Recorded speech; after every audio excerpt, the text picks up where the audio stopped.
welcome to Movies, Films, and Flicks. I am Mark Barf Hoffmeyer, and joining me are two people who know better than to battle alien symbiotes. It's Megan Hoffmeyer and Adam Hodgins.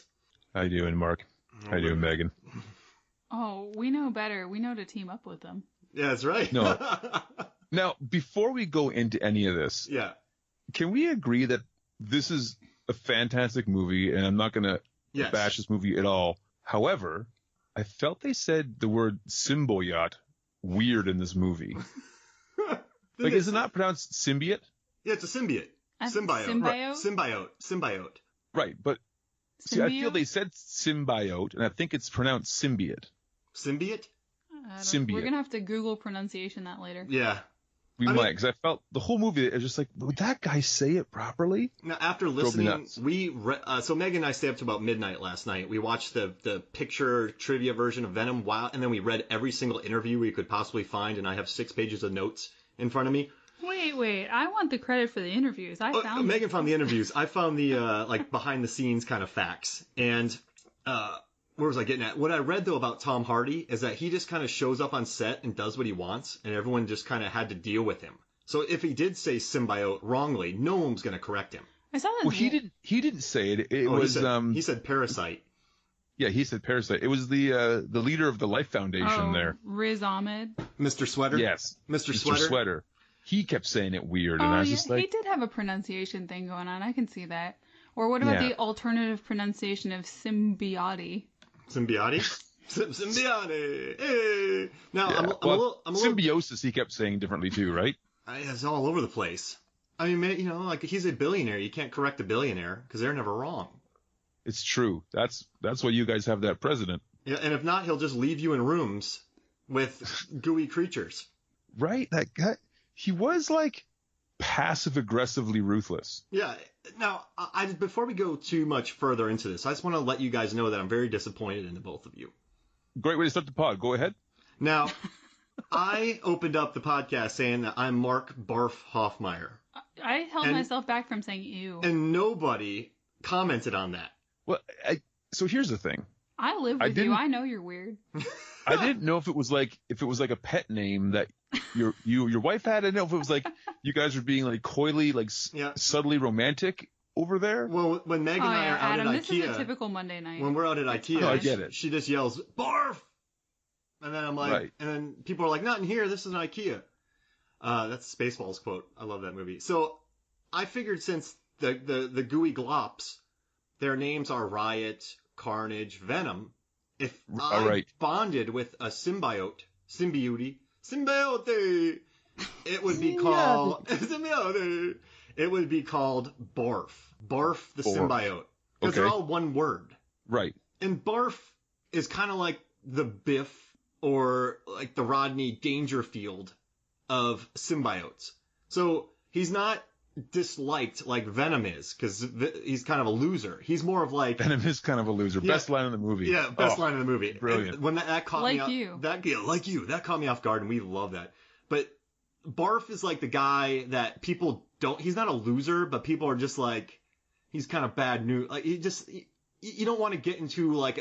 You don't want to invest in car washes with Barf. Right. Like, no, I get that. You've really been on those car washes. I have been.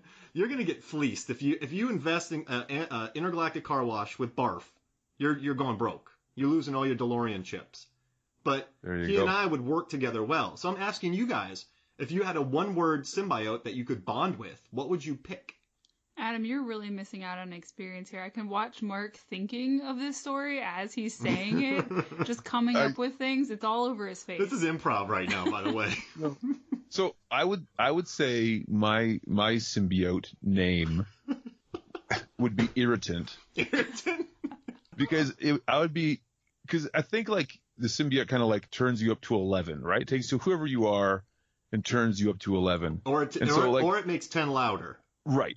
Yeah. Yeah, maybe just takes it to 11. But I need to keep myself in check when I'm at parties, that I'm not like the guy talking all the time. Yeah. Because I have like a ton of great, like much like yourself, Mark, ton of great stories, lots of stuff to say. We have good bits.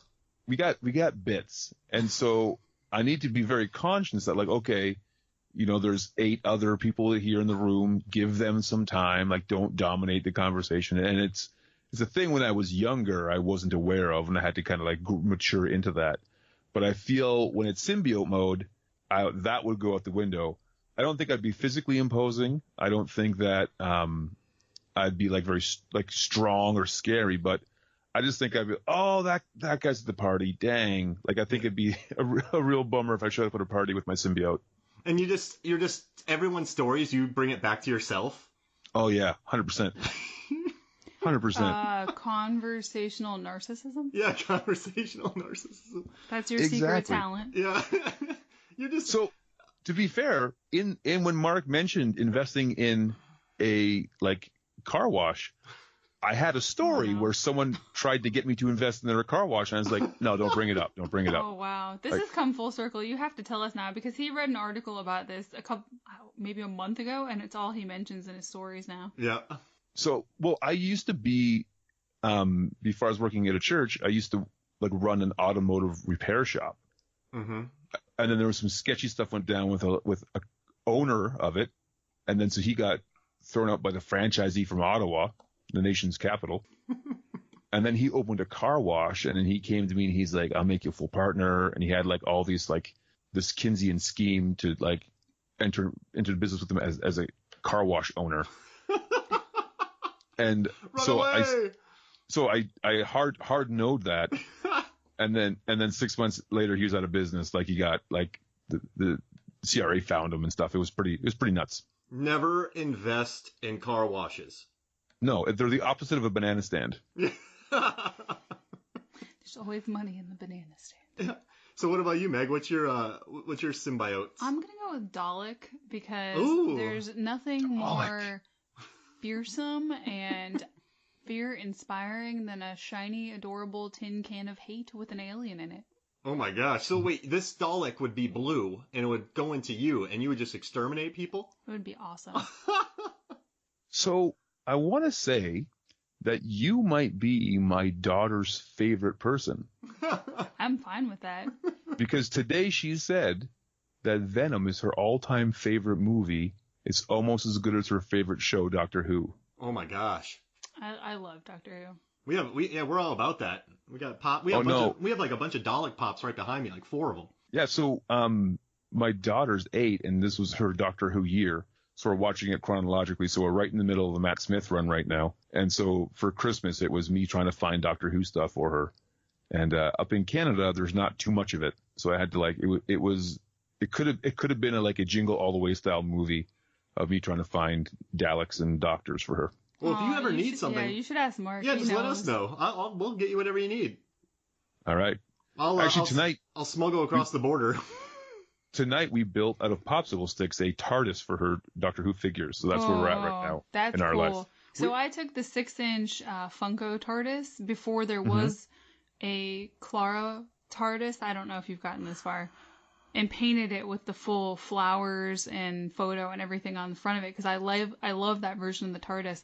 Now, of course, there is one, but mine was pretty big on Reddit. Yeah, that's right. It blew up. Oh, one of the originals. That's good.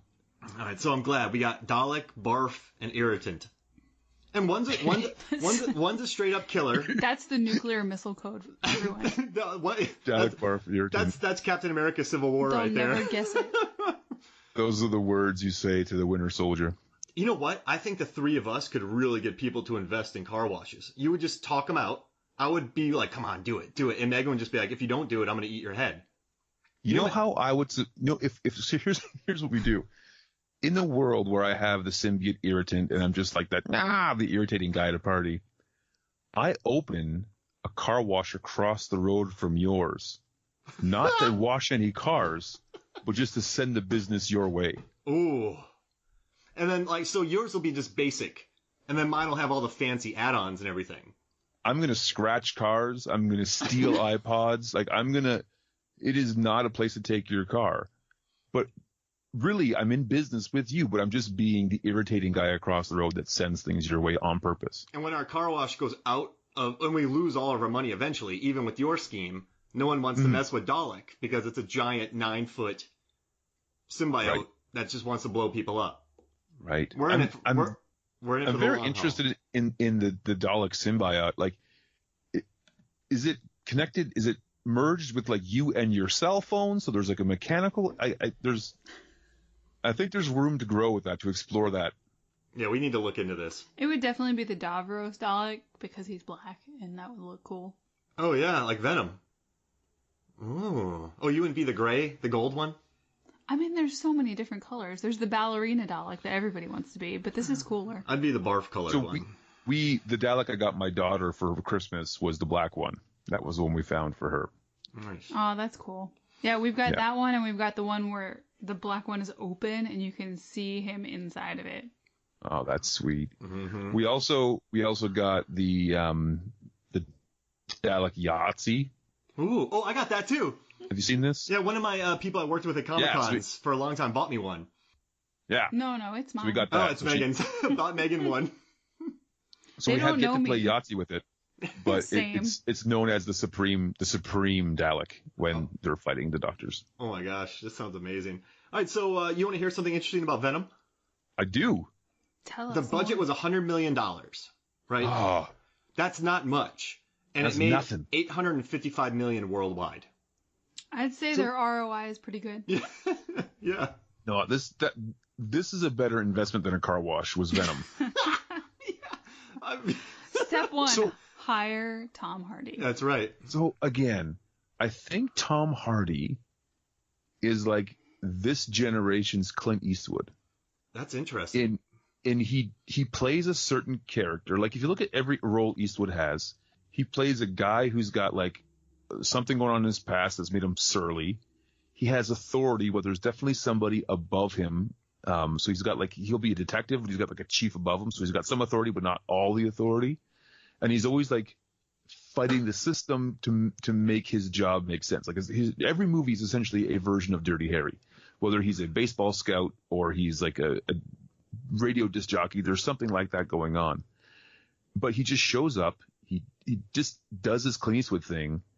People act around him, and then he goes home, and the movies make $1 billion.